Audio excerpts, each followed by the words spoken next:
यहाँ पे अब हम समझते हैं कि कॉलम रो में कार्य कैसे करता है। जैसे मान लीजिए सपोज दैट यहाँ पे हम आ जाते हैं, ये कॉलम होता है और कॉलम के बाद हम यहाँ से रो ले लेते हैं इस तरह से।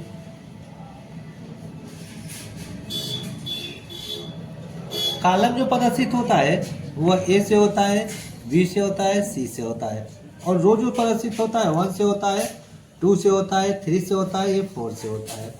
मान लीजिए सपोज दैट यहाँ पे हम आकर कोई अंक लिखना चाह रहे हैं, जैसे मान लीजिए 1 लिखना चाह रहे हैं और 2, और गिनती लिखकर पूरा लिखना चाह रहे हैं 100 तक, तो दो सेलों को लिखे गए सेलों को आपस में सेलेक्ट कर लिया जाता है। जैसे ही हम सिलेक्ट करेंगे तो यहाँ पे एक पॉइंट बन जाती है। जैसे हम पॉइंट के पास कर्सर को ले जाते हैं तो यहाँ पे एक प्लस प्रकार की चिन्ह बन जाती है। जैसे हम चिन्ह को खींचते हैं तो यहाँ से यहाँ तक खींच कर बताता है ये 3 हो गया, ये 4 हो गया।